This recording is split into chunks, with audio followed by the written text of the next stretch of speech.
घर घर जा रही थी कि नहीं जा रही थी?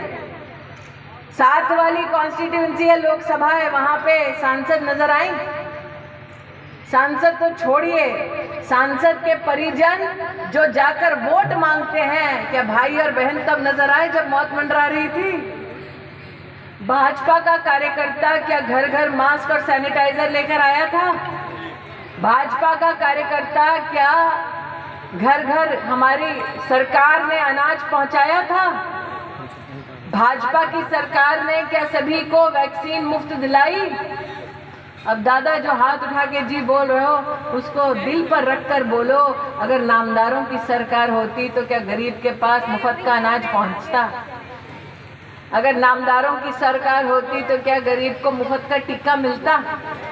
एक टीके की कीमत जानते हो दादा? 2 लगाए कि 3? 3 ना, वहां पे 3 लगाए हैं बूस्टर शॉट। एक इंजेक्शन की कीमत थी 600 रुपया, बाजार में लेने जाते थे। 3 डोज लगाए तो कितना हुआ? 1800। 2 डोज लगाए तो 1200। गरीब के घर में 5 लोग अगर हों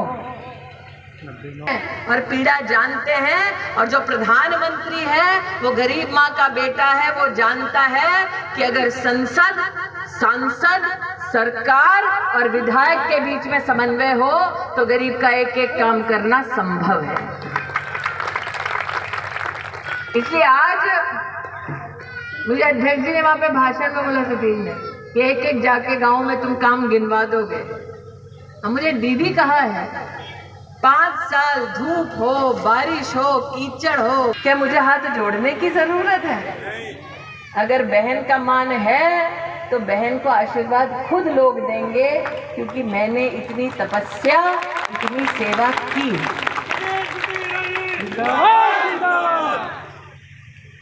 और मैं जाने से पहले एक अंतिम चीज कह दूं, अगर कामदारों का आशीर्वाद ना मिले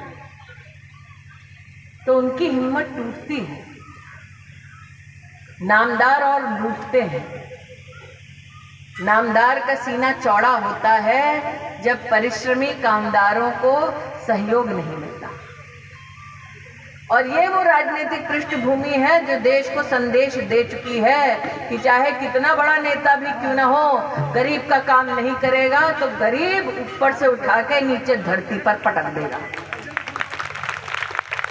इसलिए मेरा विश्वास है सुरेश कि तुम तो 1.25 लाख की बात करते हो, मैं तो कहती हूँ हर घर में कमल खिलेगा, क्योंकि ये कमल इसलिए खिल रहा है ताकि लक्ष्मी जी हर घर आए और हम विकास का काम कर पाए। इसलिए आज इस सड़क के लिए तो आपको अभिनंदन, लेकिन जैसे आप और हरकेश कंधे से कंधा मिलाकर खड़े हैं, यूं ही खड़े रहें, आगे बढ़ते रहें, जनता की सेवा करते रहें। अगर मुझे कोई सौगात देनी है तो वही सौगात मुझे चाहिए कि सदैव जनता की सेवा में उपस्थित हो, सर झुका के बड़ों से मिलो, छोटों को झुककर स्नेह करो, महिला को झुककर प्रणाम करो। दीदी के नाते मेरे लिए यही तुम्हारा सबसे बड़ा गिफ्ट है, यही तुम्हारी सबसे बड़ी सौगात है। दीदी जब तक मेरे शरीर में प्राण है, जब तब तक जो तुम कहोगे विकास का काम मैं करने को तैयार हूँ। 3 शर्तें, बड़ों को सम्मान, छोटों को स्नेह और महिला को सम्मान, ये 3 कर दोगे तो दीदी जान तक दे देगी। ठीक, चलिए बहुत बहुत बधाई।